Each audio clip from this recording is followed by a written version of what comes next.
ห้องหัวหน้าคณะโฆษณาพมศูนย์กลางภาคได้ร่วมงานบุญประเพณีกินเจียงหรือนอเปเจ้าอยู่ทางเมืองห้วยทรายของแขวงบ่อแก้ว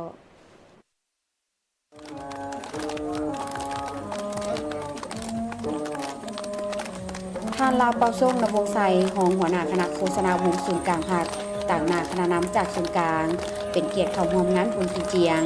มีพลจัตวาแป้นคำบุญจันแพงเลขาคณะบริหารงานภาคแขวงบ่อแก้วพร้อมการนำขันเมืองพนักงานปฏิบัติอาวุโสบำนาญผู้ทรงคุณวุฒิเจ้ากกเจ้าเราหัวหน้าสิงสาวพร้อมด้วยพ่อแม่ประชาชนประดับเผาเข้าร่วมปีมือ30 คำเลยกำหนดเอามือ30 คำของเดือน12ปีมือบุญเอิ้นว่าบุญนอกพิเจ้าของสุนทรพงศ์ท่านลีตูเล่งจงเต้งอดีตกรรมการศูนย์กลางแนวราวสั่งซาสมัยที่11ได้ต่างหน้าคณะจัดตั้งบุญกินเจียงกล่าวถึงประวัติความเป็นมาของบุญกินเจียงที่เป็นบุญประเพณีวัฒนธรรมอันดีงามของเผ่ามงทุกๆปีก็มีการจัดเกี่ยมพิธีทางศาสนาอาหารการกินอย่างเพียงพอเกี่ยมเสื้อผ้าเครื่องนุ่งห่มมีนทรายเพื่อเข้าในงานเฉลิมฉลองอย่างเบิกบานมวลซืนสำหรับเรื่องราวของการโยนหมากโคนแม้นมีความหมายว่าผู้หญิงเป็นผู้เริ่มต้นโยนให้ผู้ชายหักก่อนและหยอกล้อกันด้วยการคับลำคือเสียจนกลายเป็นความมักหักที่แท้จริงผู้ที่มีบุญวาสนาสามารถจัดเป็นคู่ผัวเมียในต่อหน้าก็ว่าได้รวมทั้งพ่อแม่พี่น้องบรรดาเผ่าที่เข้ามาร่วมในงานวันนี้ขอให้มีสุขภาพแข็งแรงในตลอดปีใหม่แล้วขอให้ทุกคน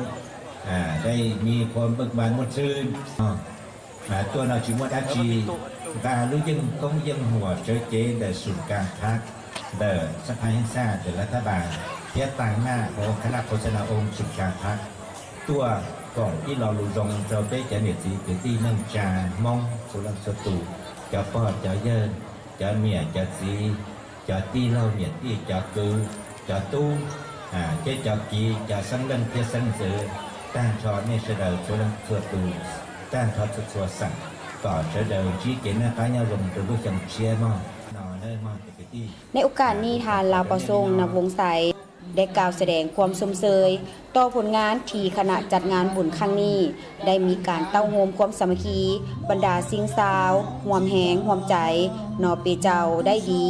พร้อมทางทรงคำอวยพรทรงท้ายปีเก่าต้อนรับปีใหม่เผ่ามงและก็คือปีใหม่สากลที่จะมาถึงในมม.นี้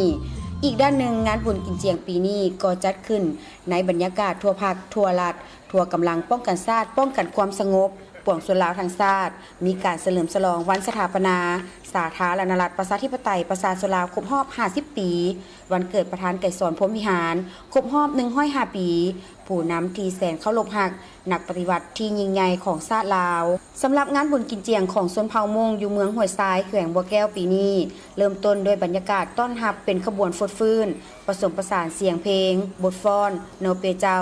ขับลำเผ่ามงพร้อมทั้งมอปึ้ม70 ปีภายใต้การนำของพรรคปึ้มครบรอบ100 ปี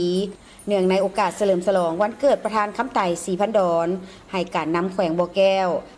กระตาของขวัญอวยพรปีใหม่จากการนำขันศูนย์กลางแขวงและอำนาจการปกครองท้องถิ่นให้คณะจัดงานบุญกินเจียงอยู่เมืองห้วยทรายแขวงบัวแก้วซึ่งงานได้จัดขึ้นในวันที่18 ธันวาคม 2025